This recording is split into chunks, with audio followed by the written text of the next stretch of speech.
Hey everybody, it's time for my client Michelle's vlog again, and not really much changed this week from the last week.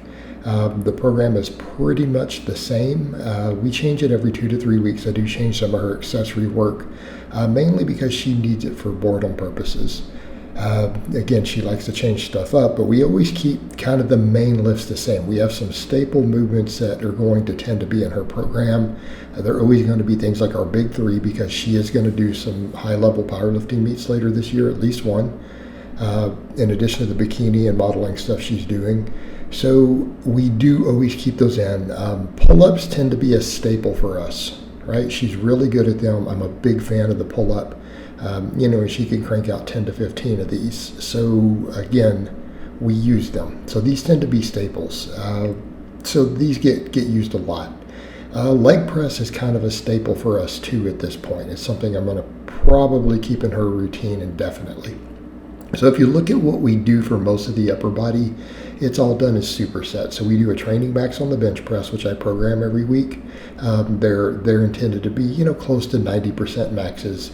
Keeping in mind her scale weight's still been coming down a little bit, so she is the lightest she's ever been in the couple of years I've coached her. And so accordingly, we know we're not going to see big strength gains until she's able to gain some weight later. So that's okay. But the other thing to think about, if we can even maintain strength if she keeps getting lighter, that's still a win. But what we're doing for most of this, you're going to see us do supersets. So we'll superset bench press with pull-ups. So 3 sets of each. Afterwards, for our next set of supersets, we do incline bench and then really strict rows. I'm going to go really strict on this sort of stuff now. Now, with this, it's come up to, and I've had someone bring up and say, how's she going to build a big bench doing this? Well, we're not working so much on building a big bench doing this. We're working on doing well in bikini competition. So people need to understand those goals. Our goal is to, if possible, just maintain her bench. And so we do a training max in order to facilitate that. Everything else is 10 plus reps. Most of it is supersets. Our goal here is body composition. Okay? So again, we're doing modeling, and she's pretty much doing almost weekly shoots at this point. We're doing focusing on getting ready for bikini.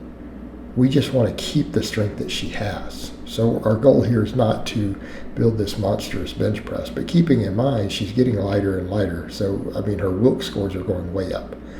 So what do we do after that? Our next supersets, we do upright rows, and then we do tricep extensions. So I've got her doing skull crushers here. So it's had upright rows and skull crushers back and forth. And I want people to keep in mind her volumes are very, very high, and this needs to be brought up. Some people would be like, you do less volumes than this. I've seen other clients vlog who do less volume than this. And for those curious, I'm not really interested in doing a lot of vlogs right now. Most clients honestly don't want to vlog. The vast majority never did.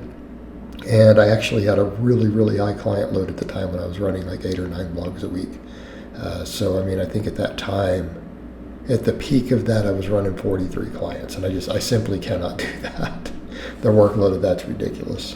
But I'm really not going to be doing many vlogs, And at this time, I really don't see myself wanting to ever have more than about 25 clients at a time. Mainly just because of the workloads around it.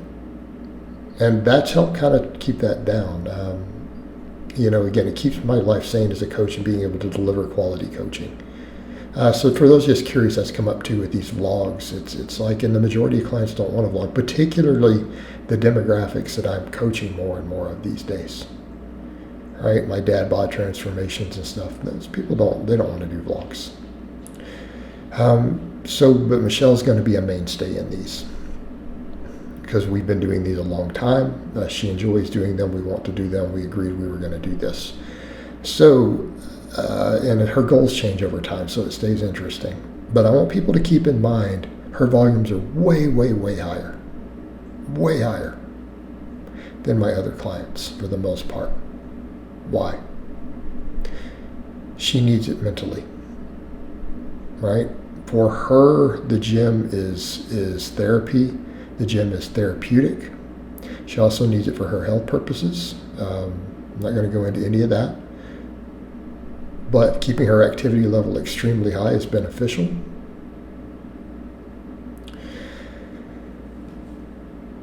So we do tons of volume. Plus, keep in mind, women have a higher volume tolerance than men, been noted in the lab. And furthermore, she is a former boxer, a competitive boxer.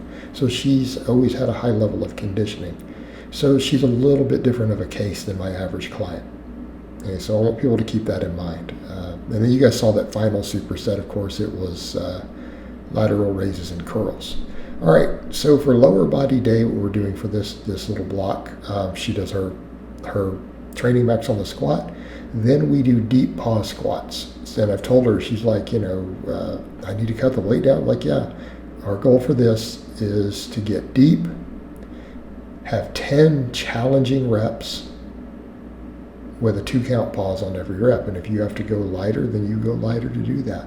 The main thing here we're looking for is we want that depth and we want the pause. Okay, this will carry over to a bigger squat, but also this gives us quads and it gives us glutes.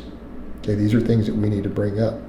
So this is about using the squat for its intended purpose. In this case, what are we using the squat for?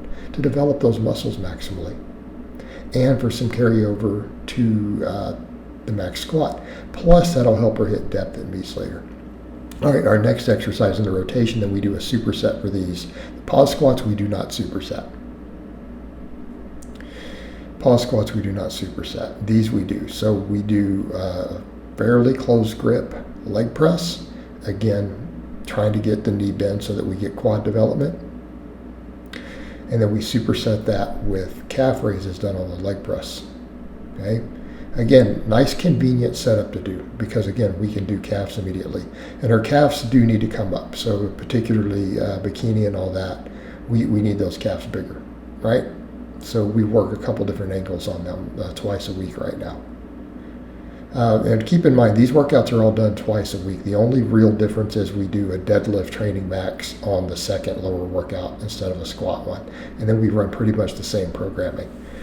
So again, it's a lot of supersets. It's a lot of 10 plus reps. And again, we just do the training maxes to maintain some technique for a heavy lift and maintain that max strength. But again, they're only around 90%, right? They're not true maxes.